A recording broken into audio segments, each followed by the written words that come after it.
오늘은 지난번 계시록 강의에 이어서 7 교회 중에 첫 번째 교회 에베소 교회에 대해서 우리가 좀 공부를 하겠습니다. 에베소 교회 계시록 2장 1절부터 있는 말씀입니다. 에베소 교회에게 사자에게 편지하기를 오른손에 7별을 붙잡고 7 금촛대 사이에 다니신 네가 가라사대 내가 내 행위와 수고와 내 인내를 알고 또 악한 자들을 용납지 아니한 것과 자칭 사도라 하되 아닌 자들을 시험하여 그 거짓된 것을 네가 드러낸 것과 또 네가 참고 내 이름을 위하여 견디고 게으르지 아니한 것을 아노라. 그러나 너를 책망할 것이 있나니 너의 처음 사랑을 버렸느니라. 그러므로 어디서 떨어진 것을 생각하고 회개하여 처음 행위를 가지라. 만일 그리하지 아니하고 회개치 아니하면 내가 네게 임하여 네 촛대를 그 자리에서 옮기리라. 오직 네게 이것이 있으니 네가 니골라당의 행위를 미워하는도다. 나도 이것을 미워하노라. 귀 있는 자는 성령이 교회들에게 하시는 말씀을 들을지어다. 이기는 그에게는 내가 하나님의 낙원에 있는 생명나무의 과실을 주워 먹게 하리라. 이것이 에베소 교회에 보내는 메시지입니다. 제가 지난번에 이제 어떤 말씀을 드렸냐면 신약 성경 보면은 지금 7 교회에 보내는 메시지 이건 누가 쓴 것입니까? 요한이 쓴 계시록에 있는 7 교회입니다. 그런데 요한이 쓴 7 교회에 보낸 편지가 있는가 하면 또 바울이 보내는 교회에 보내는 그 편지서 중에 7개의 그 책이 이 요한의 7개의 교회에 보내는 메시지와 이렇게 연관되어 있다는 것 제가 말씀을 드렸어요. 그것을 잠깐 좀 다시 한번 말씀을 좀 드리면 신약 성경 27권이잖아요. 신약 성경이. 그 신약 성경에 가장 중심되는 그 기별이 있다면 바로 요한의 기별입니다. 요한이 쓴 책이 전부 몇 권이냐면 5권입니다. 모세 오경이 몇 권이죠? 5권이요. 5권이죠. 오경. 모세가 쓴 책 5권이 구약 성경의 근간을 이룬 것처럼 신약 성경에서는 요한이 쓴 5개의 그 책이 사상적 근간을 이룹니다. 그것이 뭐냐면 요한 복음이 있고요. 그 다음에 요한 계시록이 있습니다. 계시록.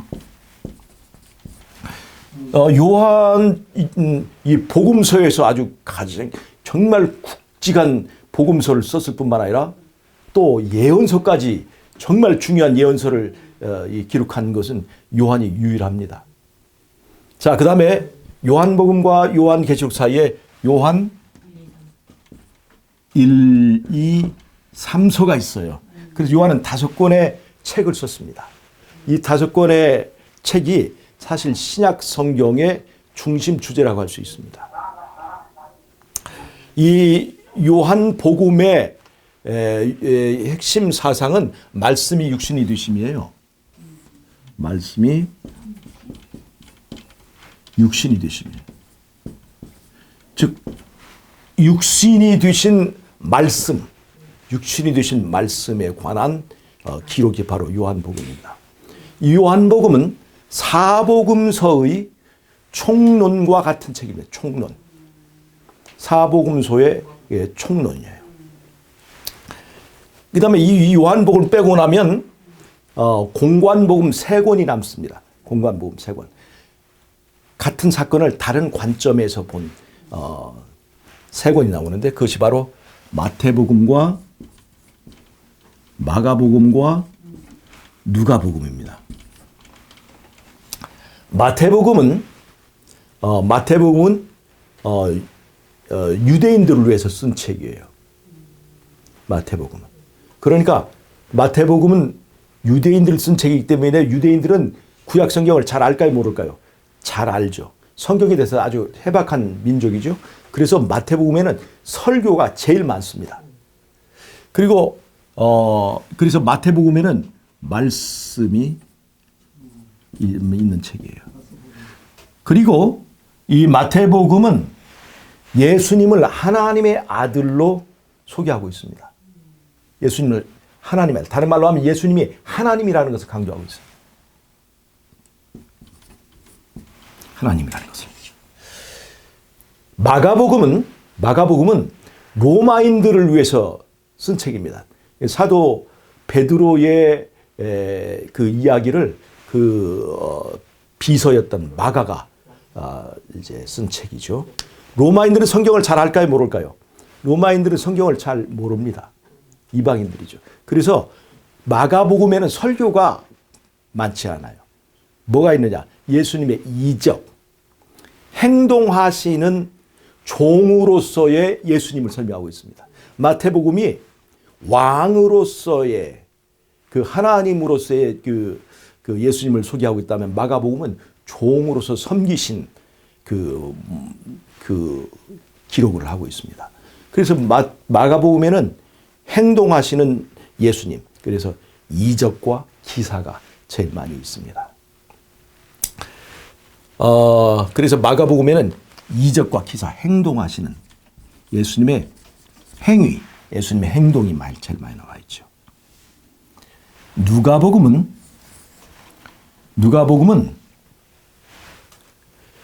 헬라인들을 위해서 쓴 책이에요. 누가복음을 누가 썼을까요? 누가가 썼어요. 누가복음을 누가 썼을까요? 내가 썼다 하면 아니고 누가 썼다고 대답. 누가가 헬라 사람이잖아요. 헬라인이죠. 헬라인 의사죠. 의사. 헬라인 의사.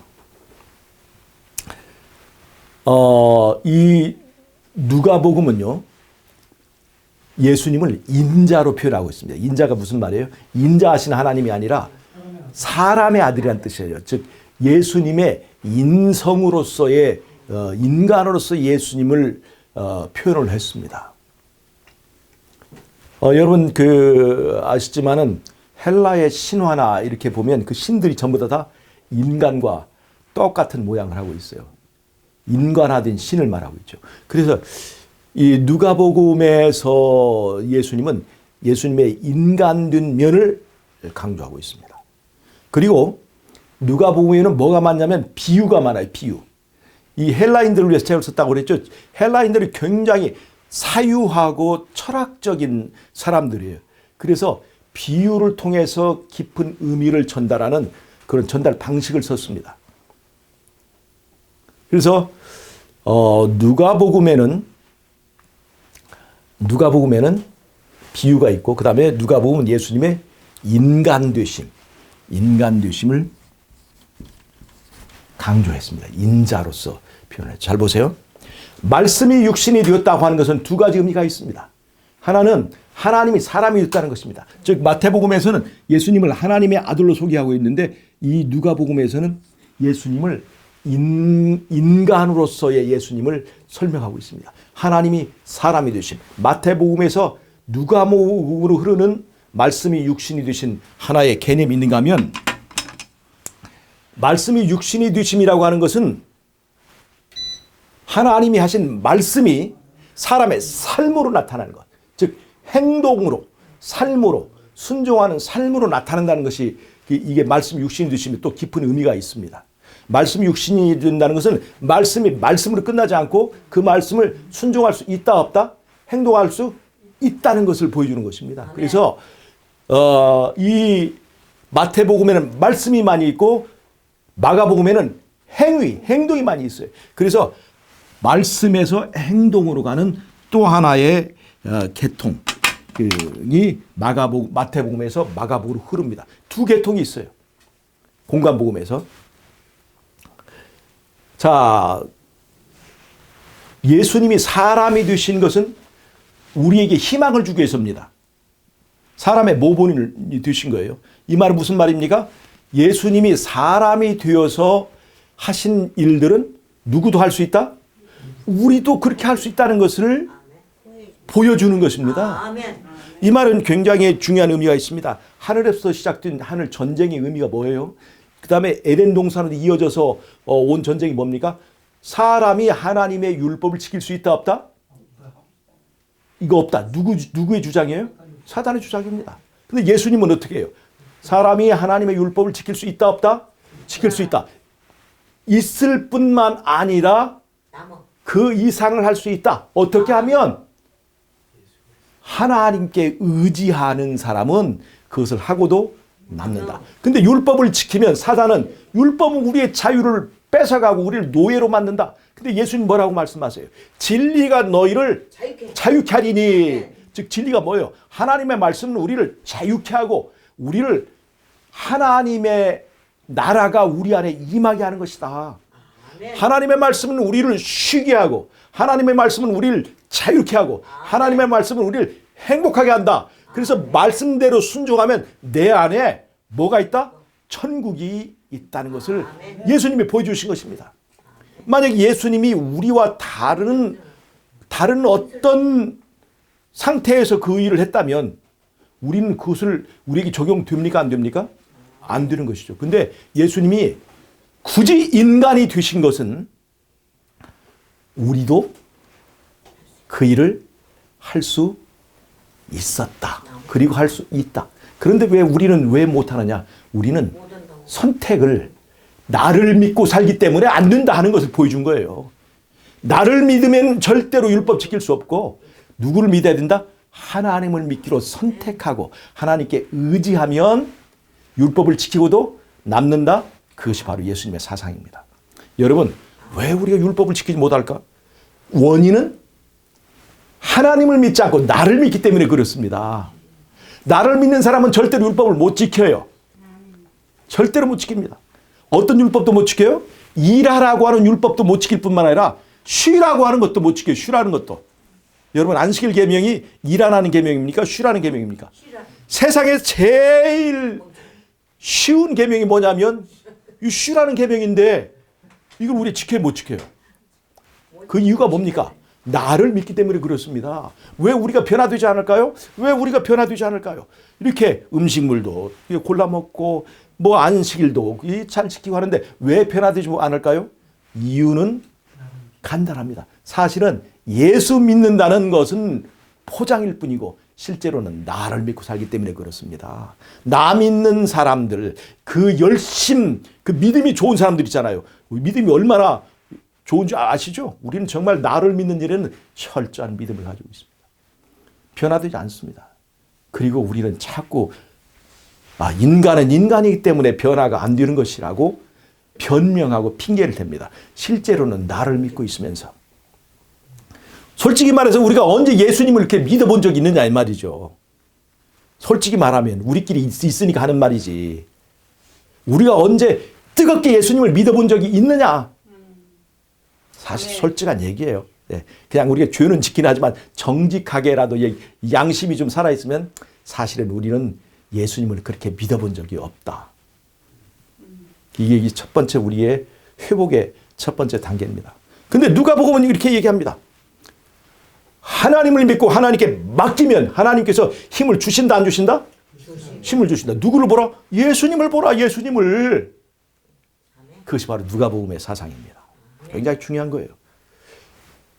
마태복음에서 마가복음으로는 말씀이 육신이 되심. 마태복음에서 누가복음으로는 또 하나의 말씀이 육신 되신 의미는 하나님이 사람이 되셨다. 자, 그런데 사람들은 이렇게 얘기합니다. 예수님은 예수님이기 때문에 그렇게 사신 것이고 우리는 죄인이라서 안 돼요. 그런 말을 해요, 안 돼? 하죠. 그런 사람들에게 답을 하시기 위해서 하나님께서 무엇을 쓰게 하셨느냐? 누가를 통해서 또 무엇을 쓰게 하셨느냐? 똑같이 쓴 책이 뭐냐? 사도행전입니다. 사도행전이에요. 사도행전을 누가 썼어요? 누가 썼어요? 누가가 썼어요. 누가가 썼어요? 내가 쓴 게 아니고 누가 썼어요? 누가. 네, 잘 보세요. 사도 바울이 주로 활동했지만 그것을 쓴 것은 누가입니다. 이 사도행전을 잘 보면 말이죠. 예수님이 아닌 제자들, 즉 예수님과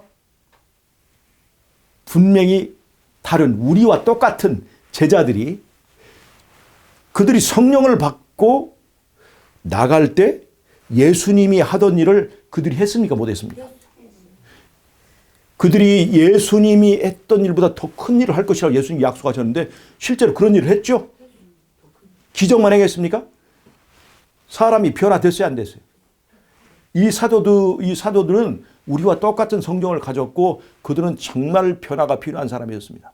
그런데 성령을 받고 하나님께 의지하고 나를 믿지 않고 하나님을 믿기로 선택했더니 하나님께서 성령으로 그들에게 새로운 본성을 주셔서 육체의 본성을 이기고 그들의 품성이 변화됐을까요? 안 변화됐을까요? 원래 요한의 이름이 별명이 뭔 줄 압니까? 우리의 아들입니다. 우리의 아들. 아주 성질이 아주 화끈하고 불같은 사람이었던가 봐요. 그런데 이 사람이 나중에 어떤 사도가 되었습니까? 사랑의 사도가 되었습니다. 변화가 가능하다는 것입니까? 안 가능하다는 것입니까? 요한은요, 5권의 책을 썼지만 사실은 변화된 자기의 품성을 통해서 또 하나의 성경을 썼습니다. 그게 바로 변화된 품성입니다. 여러분, 우리가 변화가 가능할까요? 안 가능할까요? 여러분, 우리가 예수님이 가신 길을 따라갈 수 있을까요? 없을까요? 여러분, 우리가 예수님이 죄 짓지 않는 삶을 사신 것처럼 우리도 그러한 삶을 살 수 있을까요? 없을까요? 그것이 가능하다 우리에게 보여주는 것이 바로 누가복음과 사도행전입니다. 사도행전은 이른비 오순절 당시에 놀라운 하나님의 성령의 역사를 기록한 것입니다. 여러분, 마지막 때에 오순절보다 더 강한 성령의 역사가 있을 것을 우리에게 예언하고 있습니다. 요엘서가 얘기하고 있고 또 우리 예언의 신에서 얘기하고 있습니다. 우리는 늦은 비 성령을 기다리고 있습니다. 더 큰 성령의 역사가 있을 것이라고 말하면서 그걸 기다린다고 하면서 그것을 가르치면서 이른비 성령 때 오순절 성령 때 일어났던 그 놀라운 변화를 우리가 인간이기 때문에 할 수 없다고 말하는 사람들은 제정신입니까? 늦은 비 성령의 역사가 오순절보다 더 강할 것이라고 얘기하면서 우리가 예수님이 갔던 길을 갈 수 있을 것이라고 말하는 것이 이게 틀린 얘기입니까? 여러분, 우리는 죄 안 짓는 것보다 더 큰 일을 할 수가 있습니다. 무슨 말 아시겠죠? 아멘. 우리는 죄를 이길 수 있습니까? 없습니까? 아멘. 이길 수 있습니다. 이 죄를 이긴다는 것이 죄를 안 짓는다는 얘기예요. 이기는 자가 하나님의 나라를 유업으로 받는 것입니다. 그것이 바로 계시록이 우리에게 보여주는 것입니다. 우리는 계시록의 7교회를 보면서 이기는 그에게는, 다른 말로 하면 이기는 그에게만 하나님의 낙원에 있는 생명나무의 과실을 주어 먹게 하리라고 얘기를 했는데도 불구하고 우리는 이길 수 없다고 얘기를 해요. 이길 수 없기 때문에 믿음으로 구원받는 거다 이렇게 얘기하고요. 이길 수 없기 때문에 믿음으로 구원받는다. 이게 맞는 말입니까? 이렇게 말하면 이길 수 없는 것에 대한 합리화를 시켜놓고 그 다음에 믿음은 이길 수 없는 것을 합리화시켜주는 도구가 되어버린 거예요. 여러분, 믿음은 이길 수 있게 하는 겁니다. 아멘. 믿음은 죄를 이길 수 있게 하고 예수님의 길을 따라갈 수 있게 하는 것입니다. 그래서 이기는 자는 이것을 유업으로 받을 수 있는 것입니다. 누가복음과 사도행전을 우리가 읽는다고 한다면 우리는 예수 믿고 변화될 수 있다고 우리가 고백해야 됩니다. 자, 여러분, 누가복음과 사도행전에서는요, 주로 누가 주인공이 되냐면 재미있는 얘기입니다. 사도행전이 사도들의 행전이잖아요. 네. 근데 사도들 중에서 제일 뭐랄까요? 우리 한국말로 하면 문열이라고 그러죠. 옛날 이거 혹시 그 기억하시는 분이 있을지 모르겠어요. 제일 못난 사람. 그게 바로 사도 바울이잖아요. 정식으로 안수받은 적도 없습니다. 그랬던 평신도 사도. 12사도 중에 끼지도 못했던, 그러나 예수님께서 분명히 개인적으로 그를 부르시고 그를 보내셨습니다. 그래서 우리가 사도 바울이라고 하잖아요. 사도 바울은 목사이냐 아니냐에 대한 논란이 굉장히 많았습니다. 이 사람 사도를 인정해야 돼 말해야 돼. 평신도 사도였어요. 그 사람은 자기 스스로 장막을 키워서 먹고 사는 자급 사역자였습니다. 하도 죄진 게 많아가지고 예수님 핍박한 게 많아서 나는 월급 안 받고 이렇게 하는 것도 감사하다 했던 사람이에요. 평신도 사도였습니다. 쟁쟁한 요한, 베드로 이런 사람을 제쳐두고 사도행전의 대부분을 차지하고 있는 것은 사도 바울의 행적입니다. 평신도 사도의 행적이에요. 그것이 바로 사도행전입니다. 그 다음에 그 바울이 이 사도행전의 주인공이에요. 그 다음에 이 두 가지 계통으로 두 가지 믿음으로 말미암는 의가 존재합니다. 사도 바울의 믿음으로 말미암는 의, 그것은 세 권의 책으로 이루어집니다. 사도 바울의 믿음 말미암는 갈라디아서. 이거 다 어떻게 상태가 나오고 비슷하네. 갈라디아서가 있고요. 이것도 그렇고. 버려버려. 네. 우리 집사람이 저도 안 버리는데 너도 안. 갈라디아서. 아 이것도 그러네. 아 이거 버리려고 그랬더니 내 생각나서 못 버리겠네. 네, 갈라디아서가 있어요. 그 다음에 로마서가 있고요. 히브리서가 있습니다. 이 세 권의 책이 사도 바울의 믿음으로 말미암는 의의 삼위일체입니다. 갈라디아서는요, 믿음으로 말미암는 의의 총론입니다. 그 다음에 이 총론 밑에 두 권의 강론이 있습니다. 하나는 로마서, 하나는 히브리서입니다. 로마서는요, 이 육체 성소, 우리 육체 성소가 있죠? 성소는 두 가지 있습니다. 육체 성소와 하늘 성소가 있어요. 육체 성소, 하늘 성소가 있어요. 하늘 성소를 말하는 것은 히브리서입니다. 육체 성소는 바로 내 안에 있는 이 몸 안에 임하시는 예수님 말하는 거예요. 여러분, 이 육체가 예수님의 성전인가, 하나님의 성전이라는 거 아시죠? 네. 하늘 성소에서는 예수님이 내 변호사가 되셔서 나를 위해서 중보하십니다. 그런데 어떻게 해야 예수님이 나의 변호사가 되셔서 내 일을 하늘에서 하실 수 있을까? 그것을 말해준 것이 바로 로마서입니다.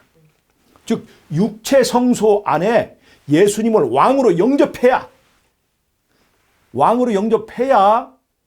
하늘 성소에서 예수님이 내 변호사가, 내 제사장이 되어서 일을 하실 수 있습니다.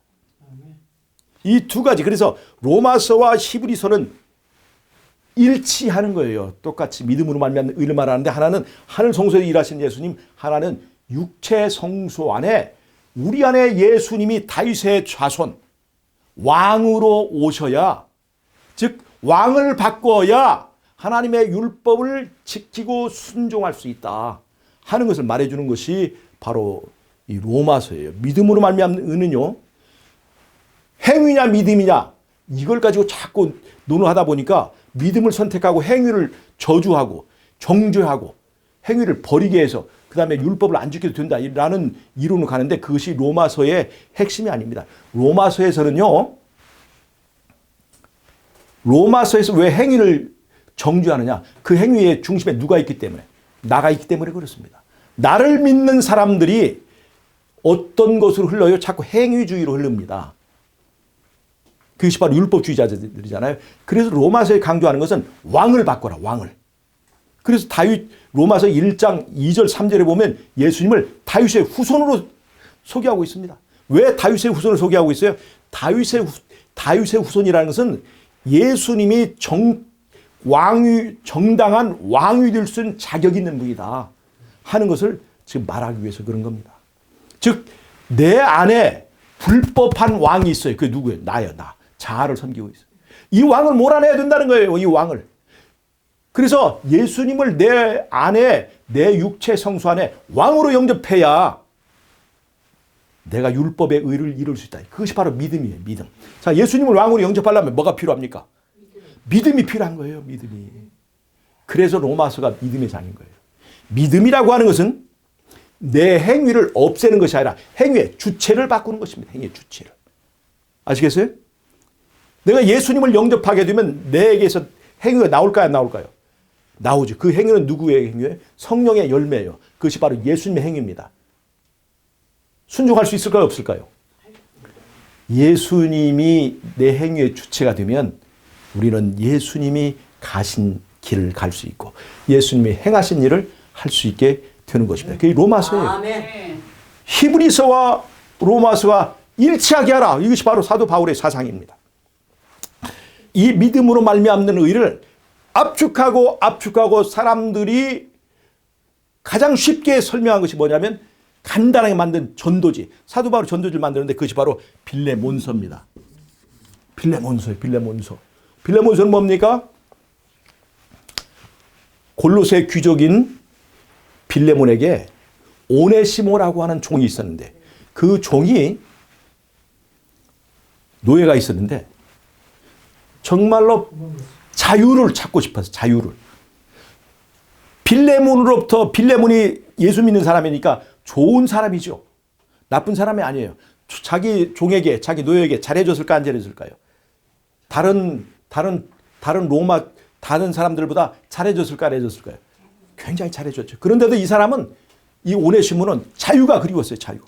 그래서 이 사람이 빌레몬으로부터 자유를 얻기 위해서 빌레몬의 집에 있는 보물들을 훔쳐가지고 빌레몬으로 도망갑니다. 근데 빌레몬으로부터 몸이 떠났지만 자유가 있을까요? 없을까요? 없어요. 도망자의 신세가 되어서 그 당시에 노예는요 잡히면 도망가서 잡히면 잡아다가 철갑 상어에 밥으로 주기도 하고 가혹한 짓을 해도 아무런 저항을 할 수가 없습니다. 이 사람이 이 오네시모가 도망가고 그렇게 하다가 어디로 왔어요? 사람들이 많이 있는 곳 로마로 가자. 로마로 가서 누구를 만났을까요? 사도 바울을 만났습니다.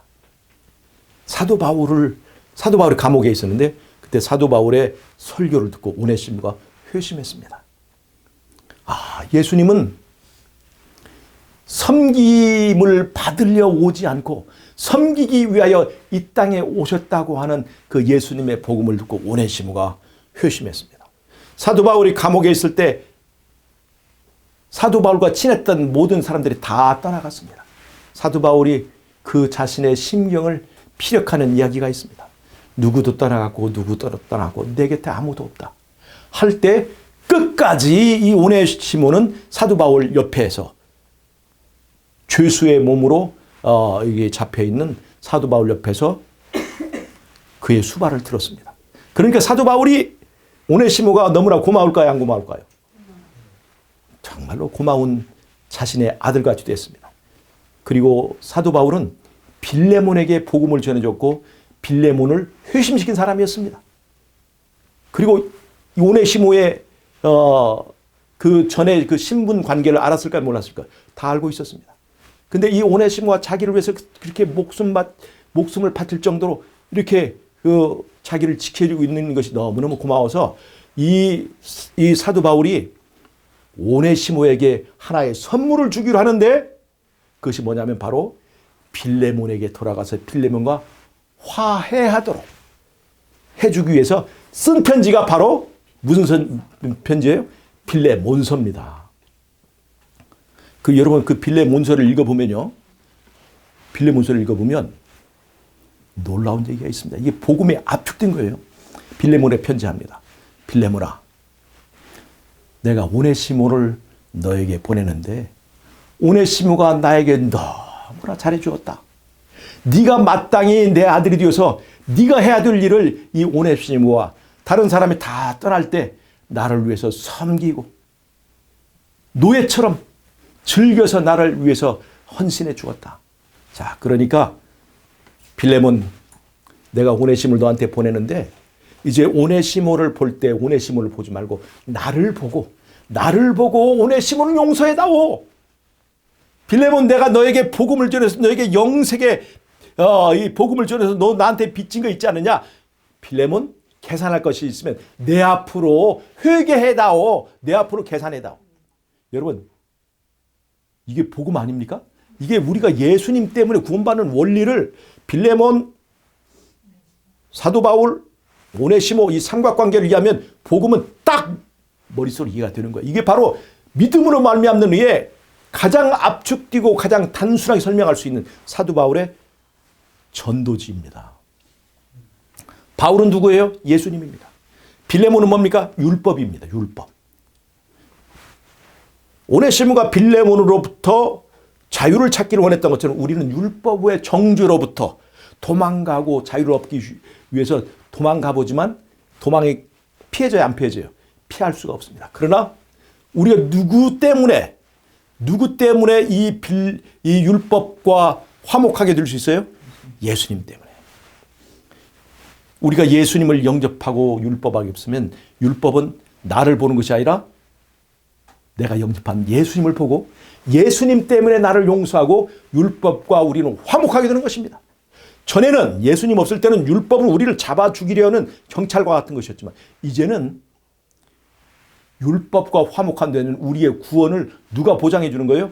율법이 보장해 주는 것입니다.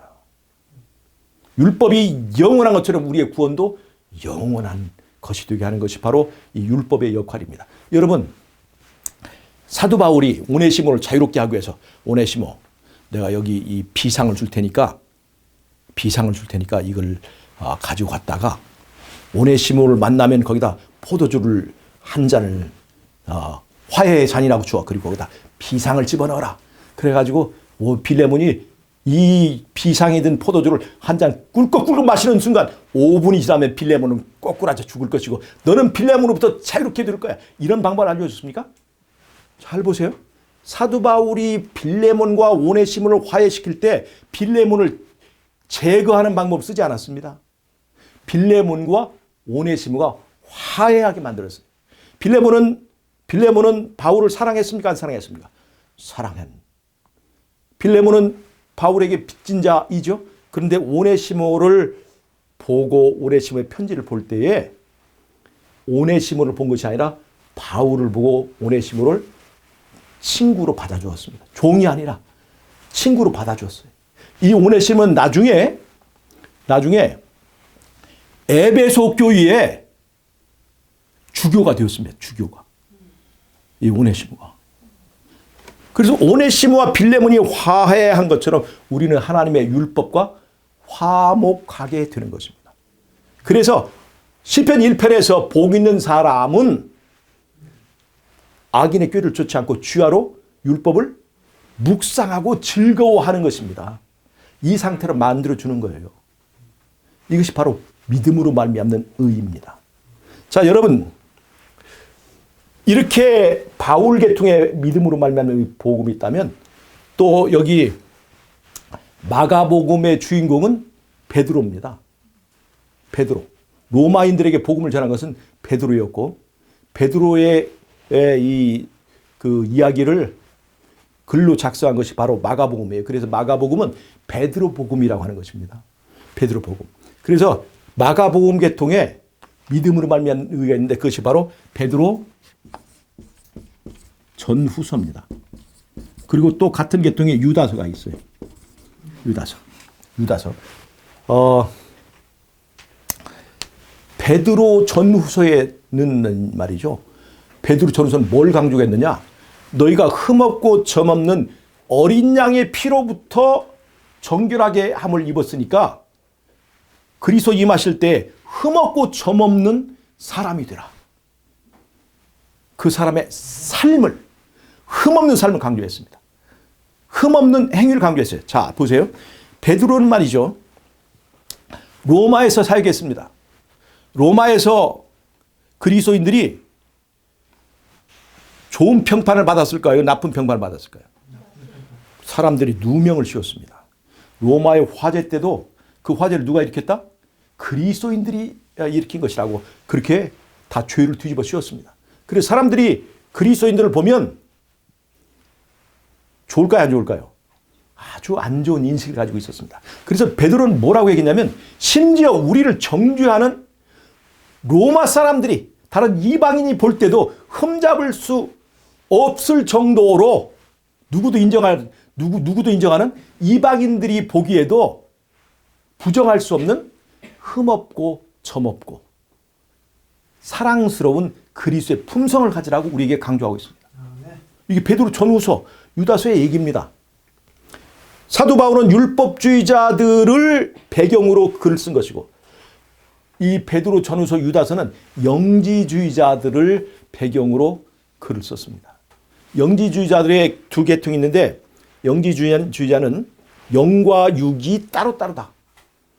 그래서 한 계통에서는 육신을 극도로 괴롭히는 금욕주의자가 있는가 하면 한 계통은 육신은 육신대로 그냥 죄를 짓고 방탕하게 살게 놔두고 영혼만 하면 된다라고 해서 이 영지주의자의 또 하나의 중요한 바탕이 뭐냐면 바로 니골라당입니다.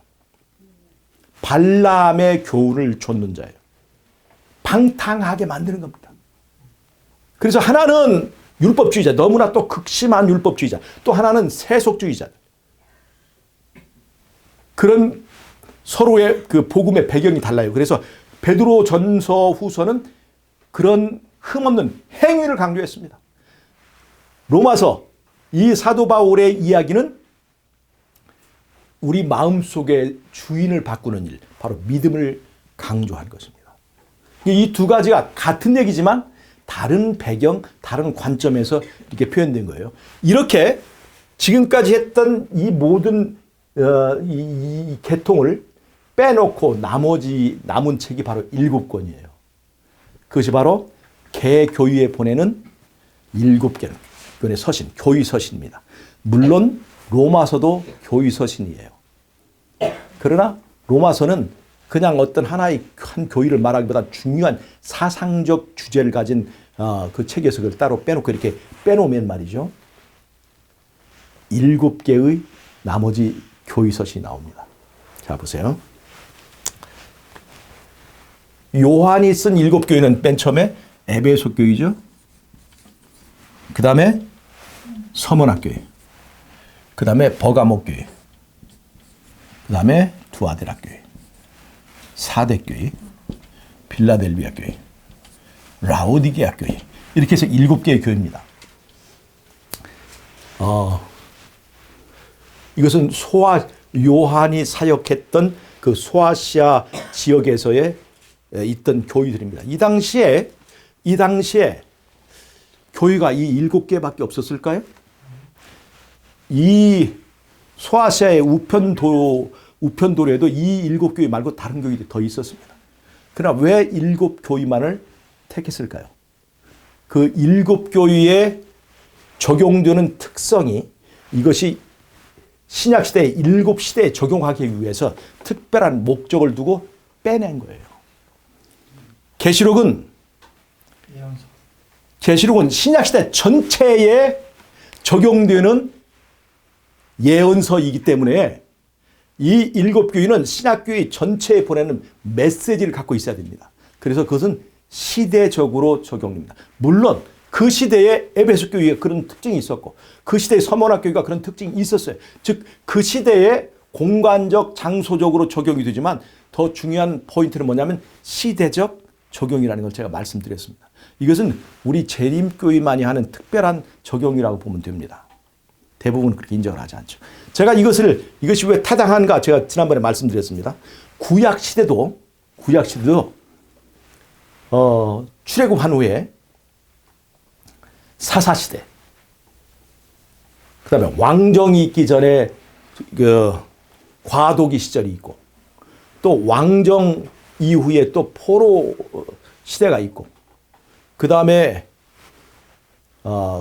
어떤 시대가 옵니까? 그 다음에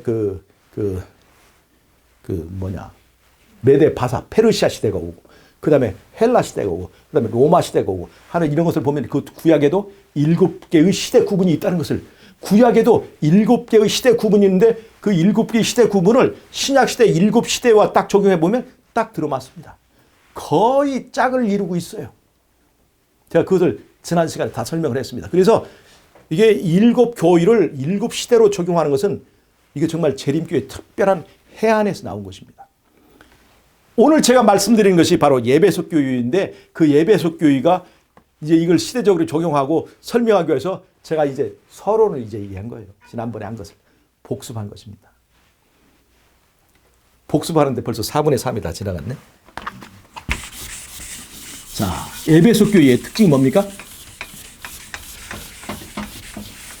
바울이 요한이 쓴 에베소 교회에 보낸 편지가 있는가 하면 사도 바울이 쓴 에베소 교회에 보내는 편지가 있습니다. 에베소서죠. 여러분 잘 보세요. 에베소 교회 사자에게 편지하노니 오른손에 7뼈를 붙잡고 7 금촛대 사이에 다니시는 이가 가라사대. 7 금촛대는 지금 뭘 말하는 것입니까? 7 촛대는 뭐니나 7 교인이야. 요한계시록 1장에 그렇게 얘기를 했죠. 7뼈는 7 교회의 사자요. 7 촛대는 7 교인이라.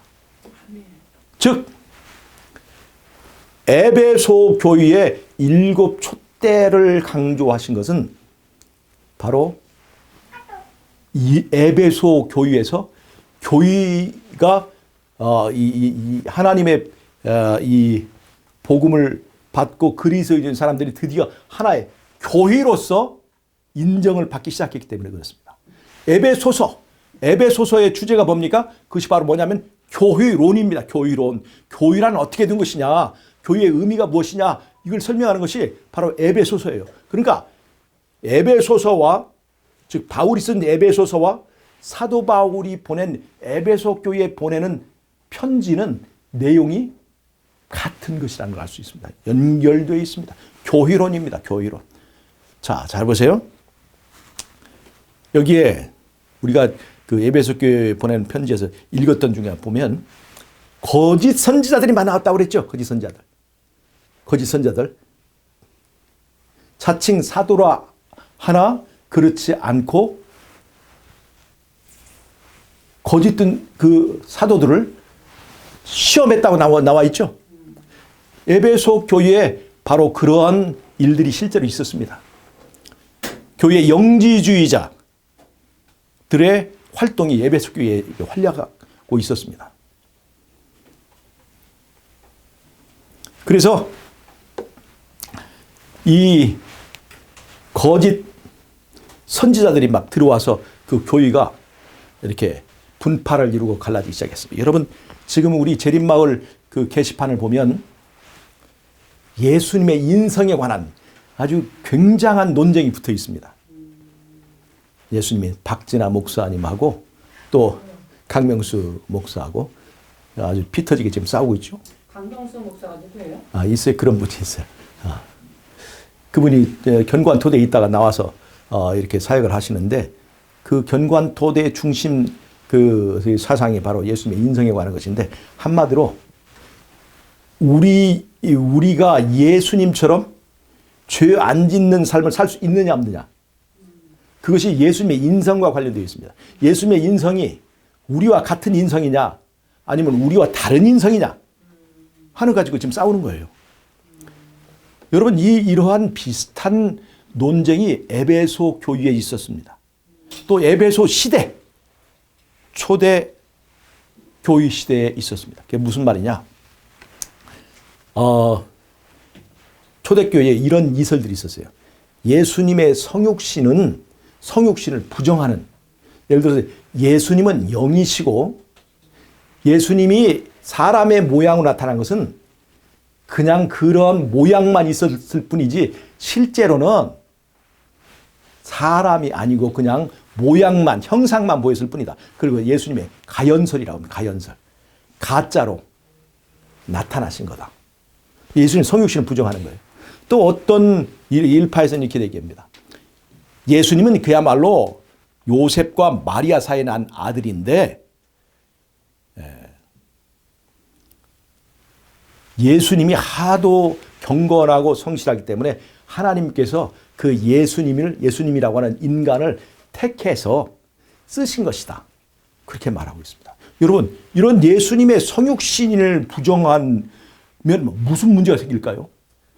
예수님이 우리와 하나 되고 인간이 되어야 예수님이 우리를 대표할 수 있는 거고 예수님이 우리를 대표해서 십자가에 죽으신 것이 입증이 돼야 예수님의 보혈의 그 공로가 우리에게 적용될 수 있는 거예요. 예수님이 천사가 아니고 예수님이 사람이 되신 것은 나와 한 몸이 되어서 나를 대표해서 아담이 인간 전체를 대표해서 인간의 운명을 결정한 것처럼 우리 인간 모두를 대표해서 십자가에 죽으셔야 그 예수님의 공로가 우리에게 적용되는 겁니다. 예수님의 성육신을 부정하는 것은 심각한 문제가 될 수 있습니다. 초대교회에 그런 문제가 있었고 특별히 에베소 교회에 그런 영지주의자의 사상들이 있었습니다. 이 결과로 어떤 일이 있을까요? 사랑이 식어졌어요. 처음 사랑을 잃어버리게 된 것입니다. 이런 분파주의에 빠져서 서로 간에 교리 논쟁을 하다 보니까 처음에 예수 믿고 뜨거웠던 사랑, 그리고 예수 믿고 뜨거운 이 마음을 감추지 못하고 전도하고 열심히 행동하던 그런 그리스도인의 처음 사랑의 열매들이 사라지게 됐다는 겁니다. 이 에베소 교회는 바울의 3차 전도 여행을 통해서 생겨난 교회거든요. 이 에베소 교회에서 바울이 장기 목회를 했습니다. 한 3년 정도 그 목회를 하면서 세웠어요. 그리고 교회를 교회답게 만드신 것이 바로 에베소 교회입니다. 그런데 그래서 처음 사랑으로 뜨거웠던 에베소 교회가 이런 분파주의적 논쟁에 휘말리면서 첫사랑이 식어지고 그들이 서로 전도하고 서로 형제 우애를 하는 것이 아니라 서로 만나기만 하면 예수님의 성육신에 대해서 가지고 막 얘기를 하는 거예요. 서로 분파적으로 싸우기만 하는 거예요. 그렇게 서로 싸우다 보니까 처음 사랑이 식어지게 될 거예요. 그것이 바로 에베소 교회에 보낸 편지에 다 그것이 반영이 된 겁니다. 너희가 처음 사랑을 버렸느니라.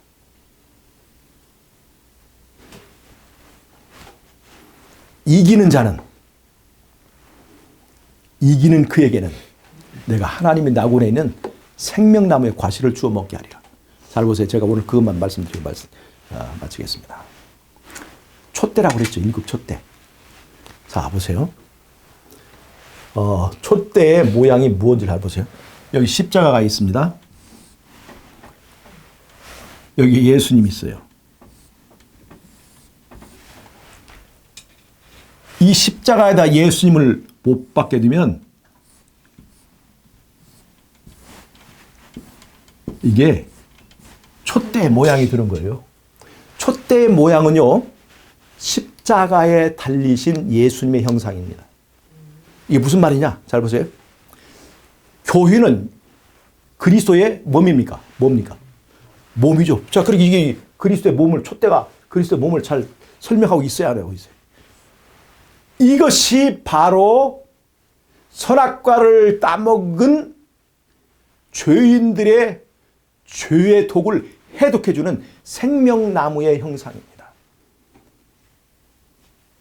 즉, 선악과를 따먹고 죄에 중독된 자들의 죄를 해독해주고 영원한 삶을 살게 해주는 생명나무가 바로 누구를 말하는 거예요? 바로 예수님을 말하는 것입니다. 바로 생명나무의 형상을 말해주고 있습니다. 그래서 7 촛대, 7 촛대는 바로 7 교회를 말하는 것인데 7 교회는 뭐냐? 그리스도의 몸인데 거기에는 뭐가 있어야 돼요? 생명나무의 열매가 있는 것입니다. 그래서 생명나무 열매를 나누는 것이 7 교회예요. 잘 보세요. 이기는 그에게는 내가 하나님의 낙원에 있는 생명나무의 과실을 주어 먹게 하라고 그랬죠? 바로 생명나무 누구예요? 그것이 바로 예수 그리스도를 상징하는 것이고 이 예수 그리스도를 통해서 교회 안에 있게 된 사람들이 나중에 에덴이 회복됐을 때 생명나무의 과실을 주어 먹게 하는 겁니다. 즉 촛대 자체가 생명나무의 형상이라는 거예요. 생명나무의 형상. 그래서 왜 7 교회에 보내는 기별 중에서 왜 에베소 교회에 생명나무의 과실을 주어 먹게 하리라 하는 그 이야기가 있냐면 그것은 바로 7 촛대 형상과 관련이 있다고 보시면 됩니다. 촛대는 바로 예수님의 십자가에 달리신 형상이고 촛대는 바로 생명나무의 형상이라는 것입니다. 하나의 나무예요. 잘 보세요. 7가지가 있는 하나의 나무를 말합니다. 이 나무는 뿌리가 있어요, 없어요? 뿌리가 없어요. 이 나무는 이 뿌리가 없습니다. 이 땅에 뿌리를 내리지 않았습니다. 그럼 무엇으로 열매를 맺을까요? 7개의 등불은 이 나무의 열매를 상징합니다. 위에서 주시는 은혜의 기름으로 열매를 맺습니다. 즉 뿌리로 양분을 빨아들이는 것이 아니라 위에서 주시는 은혜로 사는 이 하나님의 백성들, 바로 예수님의 제자들을 상징하는 것입니다. 첫 번째는 예수님에 적용되고 두 번째는 예수 믿는 우리에게 적용되는 것입니다. 뿌리가 없기 때문에 어린 양이 어디로 인도하시든지 따라갈 수 있을까요? 없을까요? 있어요. 이 땅에 뿌리를 내린 사람은 따라갈 수 있을까요? 없을까요? 없어요. 촛대는 뿌리가 없어요. 이 땅에 뿌리가 없어요. 아멘. 어디로 어린 양이 어디로 인도하시든지 따라가는 자들을 상징하는 겁니다. 누가 그런 사람이 되어야 돼요? 마지막 때 사는 14만 4천이 바로 그런 사람인데, 이들이 움직일 때마다 빛이 환하게 비춰지는 것이에요. 뿌리 없는 촛대가 빛을 비추는 거지, 이 땅에 뿌리를 둔 그 나무는요 결코 생명나무가 될 수 없습니다.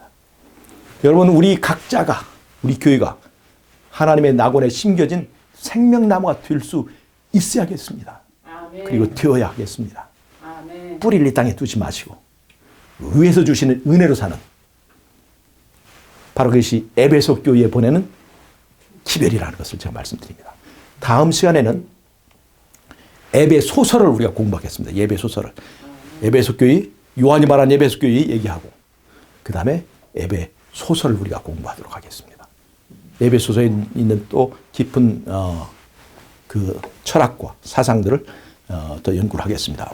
그래서 오늘 7 촛대를 붙드시는 예수님, 그 촛대는 이 땅에 뿌리 내리지 않는 그리스도인들을 상징하는 것이라는 것을 여러분 잊지 마시고, 이 땅에 있는 뿌리를 거두고 어린 양이 어디로 인도하시든지 따라가기로 결정하는 자 여러분이 되시기를 바라면서 오늘 말씀 마치도록 하겠습니다. 자, 기도하겠습니다.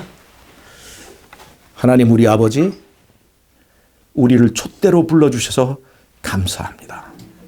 이 땅에 뿌리 내리지 않고 위에서 주시는 성령의 기름으로 열매 맺는 우리 모두가 될 수 있도록 하나님 붙들어 주시고 이끌어 주시옵기를 우리 예수님의 이름으로 간절히 기도합나이다.